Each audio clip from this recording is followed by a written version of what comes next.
Ladies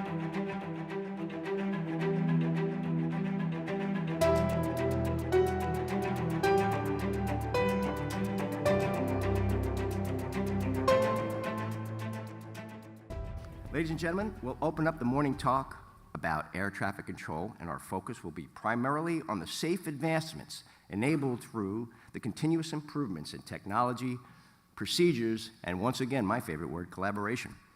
We're going to launch right into our keynote address with two very important leaders in the world of air traffic control. Here in North America, we're very fortunate to have top quality air navigation services, and to have Teri Bristol from the FAA and Neil Wilson from NAV Canada on the stage.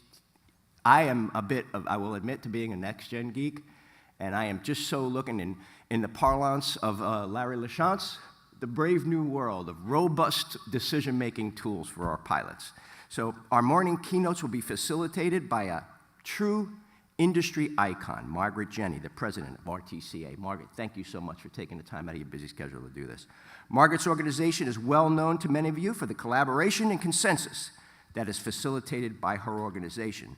So without further ado, I'm going to turn over the panel to Margaret. Margaret, take it here. You got it. Thank you. Thank you so much, Joe. And Joe's been a great person in bringing your voice to a lot of what we do at RTCA. So I'm really thrilled to be here, especially with these two leaders. I can't help but start out this panel just by noting that this is the one place in the room where the women are outnumbering the men. So Linda, I see a few of my friends in the audience, but we'll see what happens with that. So I want to just get started right away because we don't have a lot of time. So before we go into some questions, I wanted to give both Teri and Neil a chance to just say a few words as we open up the day today. So let me start with Teri, and good to hear from you. Thank you, Margaret. Certainly, it's a pleasure to be here. Thank you so much to ALPA. We have worked very, very well together on some very, very important safety initiatives. And again, I just really appreciate everything that you do and everything that you stand for. In the FAA, when it comes to safety, we take a very proactive approach to safety. I think you're going to hear more about that in the next panel. Teri Biggio will be on that panel. But really, when it comes to safety, we sum it up in 3 words, which is collect, find, and fix. So in the FAA, we collect data from a multitude of data sources. We take the data, and we're looking for trends, potential risk areas, and so we're looking to find what those areas are and put together from that mitigation programs, steps, and really to attack what those potential areas are, and that's the fix part. I think the thing that resonates that I'm really pleased about in the ATO is the top 5, and I'm sure Teri Biggio will talk more about it, but the top 5 are really things that we've synthesized and culled from the data that we're pulling continuously, and if you don't know what they are for 2017, I want to read them really quick. One is close encounters between IFR and VFR aircraft, NOTAM issuance and cancellations, NOTAM prioritization and filtering, runway flyovers, and aircraft landing on the wrong runway, taxiway, or the wrong airport. We know we've seen those. It's certainly an area that's going to need a lot more work. Again, ALPA is a key participant working with the FAA. You participate heavily in our runway safety groups at airports across the country, and actually co-chair our runway safety councils. So a lot of important work goes on there, and again, it's that collaboration word. Working together, working collaboratively, we need pilot engagement. So your role is absolutely critical. The other collaborative piece that I'm really proud of is the work of NACA. Actually, having NACA fully engaged in all things safety, it's the right thing to do, and I'm really happy that we're actually able to do that. Just real quick on the next-gen front, we're doing a lot of work delivering next-gen capabilities, and there's 4 key areas that we're doing that in. One is PBN, performance-based navigation. Another is delivering on data communications. multiple runway, efficient operations, and then lastly, improving surface data sharing. And I think we're making a lot of key steps in these programs. We're delivering on these initiatives. This year in our NAC work, we actually have signed up to do a Northeast Corridor tasking. That's going to be a big job. And again, the work that we're doing with our stakeholders, including the airlines, we think that there's some real opportunities in there. And we believe that by October, we'll have a list identified of some key initiatives that we'll be undertaking in the near and longer time frame. And then, I guess lastly, I'd touch on briefly the work that the FAA does with NAV Canada. For us, it's just second nature. We're really fortunate to have good safety partners between our ANSPs, and certainly have known and worked with Neil and many members of his key leadership team, and I just can't say enough about that. And I think that the work we're able to do together, really leveraging off of each other, and things like space-based ADS-B, I'm sure Neil will talk a little bit about that, but the FAA is looking at that to analyze the investment, the opportunities around safety benefits, efficiency benefits, and we've certainly been engaged with NAV Canada from day one around the technical standard piece and working with ICAO and also UK NATS. So again, it's the collaboration piece. It's really a pretty small world when you think about it, and it's important, I think, to keep those relationships tied. So again, very happy to be here and looking forward to the dialogue. Thanks very much, Teri. And I have to say, working with Teri through the Next Gen Advisory Committee, this kind of collaboration doesn't just happen between two countries or between FAA or ANSP and their stakeholders. It's the people. And Teri is a natural collaborator. She asks tough questions and is not afraid of what comes back. So I have a feeling that's another reason that these two individuals work so well together. So with that, we'd love to hear what you have to say, Neil, to get things started. Well, thanks, Margaret. And echoing what Teri said, it's a pleasure to be back here at ALPA at your 63rd Air Safety Forum. This has truly become, if not one of the safety events to be at. It's probably the safety event to be at in terms of industry and industry participation in the work that you're doing. I know that from my own experience. I know that certainly from the comments from all of our folks that are here and all the work that's been going on. It really is a great event, and it continues to be a great event. So it's a pleasure to be here. It's also a pleasure to be here on a panel with these two, with Margaret, a true industry leader, and also, of course, with Teri, somebody who really models collaboration in our industry. Her new position as head of our trade association, CANSO, models collaboration with NATCA, models collaboration with NAV Canada in everything that we do. So great to be with her, here with her, and it's great to be here talking about a subject that is, or an approach that's near and dear to NAV Canada's heart, collaboration. It's what we do, it's how we work day in and day out. It's how we work with our employees, with our bargaining agents, certainly with our customers, and we hope across industry. And that includes how we try to do business and how we try to have a relationship with the FAA. We have a great relationship between our two countries, and I think we have a great relationship between our two organizations. And I think one indication of that is at the last bilateral meeting between the FAA and NAV Canada back in June, between the executive sessions, there was some artwork presented. And the artwork were the two flags, the Canadian flag and the US flag, intertwined. And if there's no other indication of the state of the relationship, the way we work together as organizations responsible for the safe movement of aircraft throughout North America, I think it's that. It truly is collaborative, it truly is healthy, and very positive. So, why do we collaborate?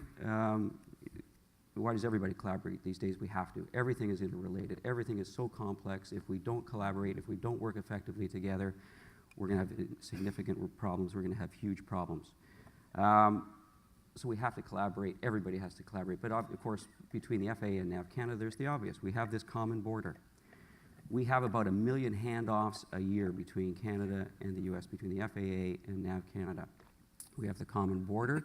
For Canada, we control the airspace over the western half of the North Atlantic, so if you're flying between North America and Europe, you're flying through our airspace. On your way from Europe into the eastern seaboard, into the Midwest of the States, to the West Coast, you're coming through our airspace. We have to collaborate, we have to work together, we need to be, as Teri says, seamless. We need to be seamless in aid of safety, obviously, first and foremost. We need to be seamless in terms of efficiency of movement, as I know all of you are also interested in, but we also need to be seamless when it comes to security, and it may not be our primary mandate for either the FAA or for NAV Canada, but we certainly have a role to play. So we need to collaborate. We also collaborate, of course, because there are great similarities between U.S. airspace and customers and Canadian airspace and customers. Vast airspace, very different climate between different areas of the country. A lot of remote airspace, a lot of very dense airspace. We have similar mixes of customers, probably unique in the world when it comes to the mix of commercial and GA.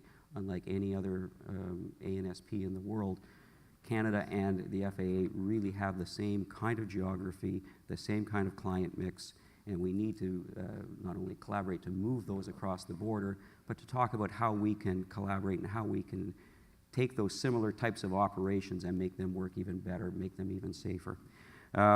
So we do a lot when it comes to collaboration, and that's why we're here to talk about it. Great, thank you. Well, so sticking with that, that whole idea of collaboration, maybe starting with you, Neil, can you say a little bit more about really how transparent is the border when it comes to operations day to day between the U.S. and Canada? What kind of collaboration takes place between your two ANSPs to facilitate the flow of traffic across the border? Sure. I don't want to steal Teri's line, but as she said just before we came in, you don't need a passport to go across the border between the United States and Canada. You need a passport to land, but you don't need a passport to go across the border. The border is absolutely seamless. As I said, we have over 1 million handoffs a year in terms of traffic going back and forth. And to facilitate that, we do an awful lot. We talk every couple of hours between our command center and the FAA System Control Center.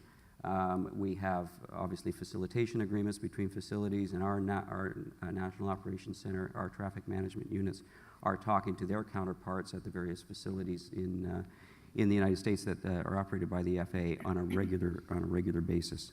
So facility to facility, coordinator to coordinator, and agency to agency, organization to organization. We have these bilateral meetings that we conduct on a regular basis to make sure that we are providing truly seamless service across the border.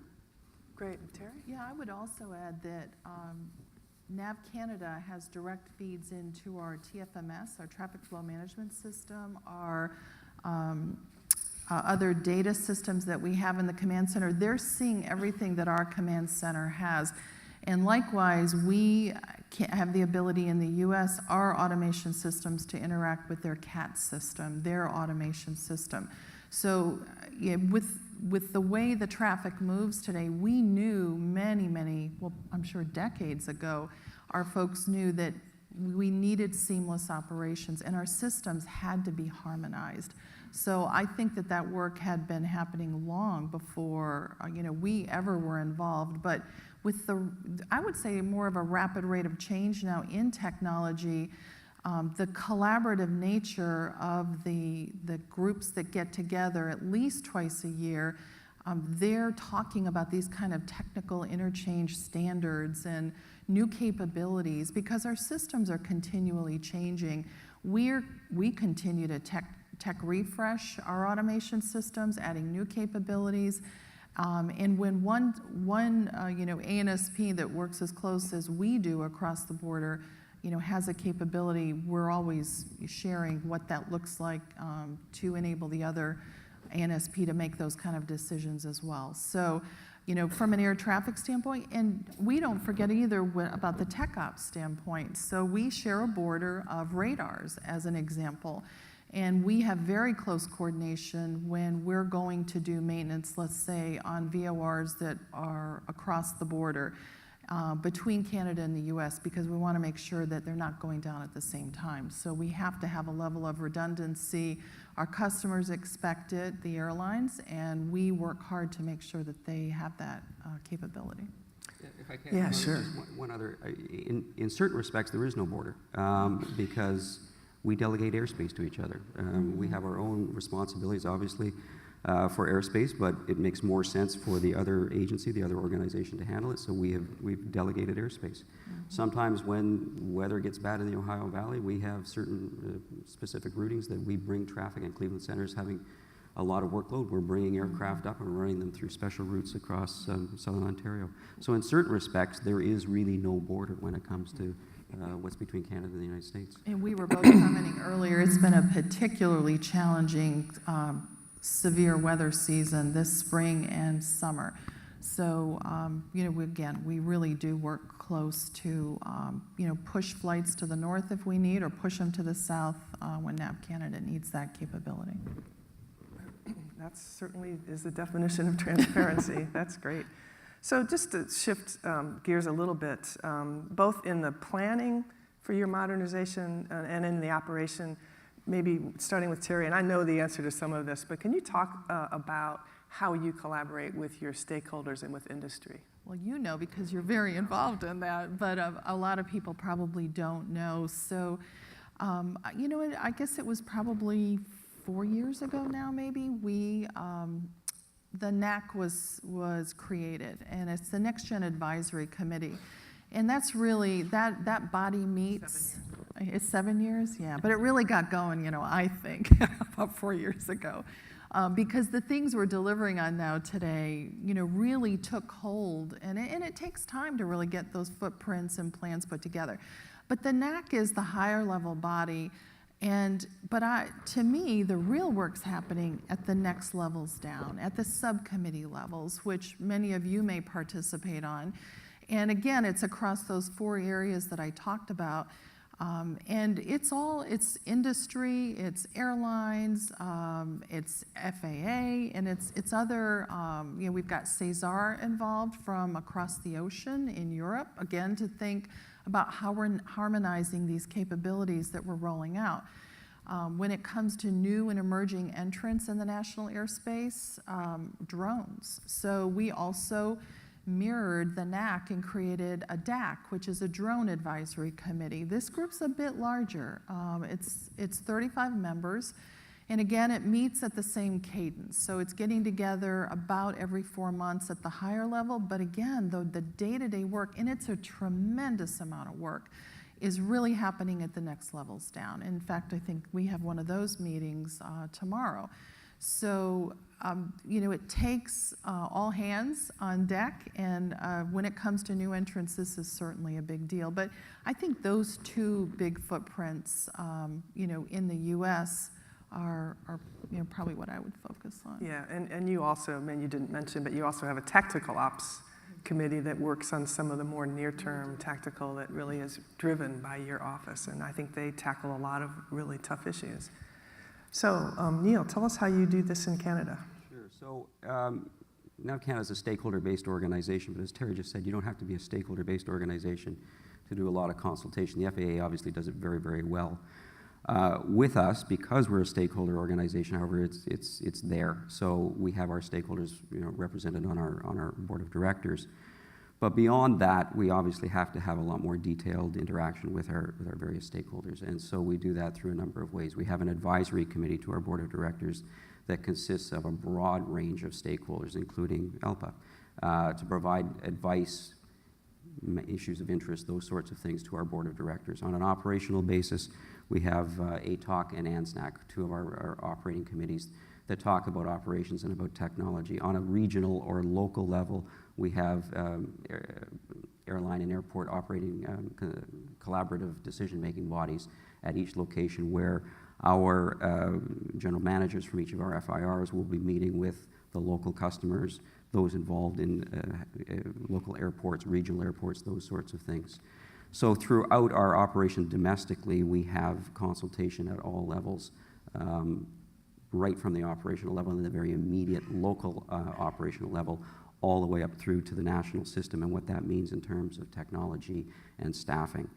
Internationally, we also need to consult because, as I said earlier, a lot of what's going on has to deal with how we're all interrelated and what we need to do to make sure that we all understand where everyone is going more and more as we look at things like swim, as we look at flow, and particularly for Canada, given where we're placed in the flow across the ocean, we really need to understand what industry needs, where it's going, what our partners in the FAA, in the UK are doing. And so we have consultative MOUs with the FAA, for example, on operations, but also on space-based ADS-B, so that we can have those kinds of consultations to ensure that from a technology perspective, we truly are all aligned and thinking about what we need to think about when it comes to efficiency and safety. So you've brought up the topic of how you're aligning on things like space-based ADS-B, which is really a part of, in both cases, your modernization programs. Are there other things that you do to try to align as you're putting your modernization programs in place to make sure that those stay aligned? Absolutely. So space-based ADS-B obviously is one. And we worked together on the NAT EFFG and the NAT SPG to talk about where we're going on that. But beyond that, we look at things like swim and making sure that we get the requirements right and that we jointly have identified the definitions and what we collectively need to make sure that things like information flows properly, seamlessly in a coordinated fashion. And I think we've gotten really good at leveraging each other's best practices. So the last bilat that we had with our teams together, I mean, they're talking and working and sharing information, real substantive safety issues around opposite direction operations, runway incursions. And in the US, we're looking at potential new wake recat implications for the A380. And, when we're having those kind of conversations, we actually, reached out to NAV Canada to say, are you guys seeing anything? Because we're seeing something. Are you looking at this? So we're working through real, I think, safety opportunities. And I think, you just can't put a price tag on that. That's great. So maybe as we get ready to close out this conversation, you could each comment on maybe one or two key issues that you think you could just not have solved without collaboration. I guess two things I would say. First, I don't know what we could do without collaboration with the FAA. So much of our traffic is handled along the southern part of the country in close proximity to the U.S. that so much of the heart of our operation is down there. It would be impossible, I think, to do anything or to move forward without the kind of collaboration we have with the FAA. But in terms of a very recent event, some of you may know we had a bit of a flood. As Teri said, the weather's been horrible. It's been a terrible season for the operators, and we had a flood up in Ottawa last Saturday where one of our technical centers had a flood, and we lost a number of systems, including the switch that handles flight data or the flight plans. And so we had to move over to our backup system and get our backup center, rather, get our backup system going. And we were pretty quick in getting the domestic system back up and running, but we were having some problem with the circuits internationally. But what made it work was the collaboration we have with the FAA in terms of routing the information through Salt Lake City and then through Atlanta. And when this was happening to us, Atlanta had taken their system offline for maintenance, but as soon as they realized where we were, what was going on with us, they quickly stopped the maintenance, got it back up and running, and the collaboration there to make what is truly an international system work was just tremendous. So without that kind of working relationship, without that collaboration around what's necessary to make the operations work, and operations work in a really safe way, we would have been lost. That's amazing. Yeah. I imagine a lot of people aren't aware. I was seeing the that pages amount of all weekend. Yes. It always happens on the weekend. It right? does, Of course, yeah. Of course. Teri, Yeah. any thoughts Just a couple things. One is, our controllers certainly, every day is a new day, and we're always striving to deliver really, really good customer service to many of you in this room. When the weather goes bad, things get really challenging. And so I think, one of these things that really collaboration relies on is our playbook routes. So when the weather really gets bad, We're in constant communication with NAV Canada because if we need to reroute people very, very quickly, we're working together to not only get people through, but get them out of the Canadian airspace, looking for those quick routes. And I think that's an area where we continue to need to engage, and we're doing a really good job. And without that level of collaboration, it'd be really, really challenging. The other is around kind of more of a tech ops spin is, again, around the equipment that we have, sometimes in close proximity because of the borders, and just the spectrum allocations, ensuring that our frequencies aren't clashing. People don't think about that kind of thing, but our folks are looking at that all of the time. And I think, again, they're doing a really, really good job. Well, thank you very much. I think it's certainly, I've learned some things just listening to this conversation about not only the breadth, but the depth of the collaboration that goes on every single day in the system between your two organizations. And I'm sure that you all, for some of you in the audience, it may even seem transparent to you, but it is truly a wonderful thing. I'm hoping that this has sparked some thoughts and questions that you're all going to pose to the next panel as we get Teri and Larry up here, along with Rip, to maybe go a little deeper on some of these issues. So I think with that, we'll allow the next group to come up, and would you please join me in thanking these two leaders for taking some time to tell you all about this.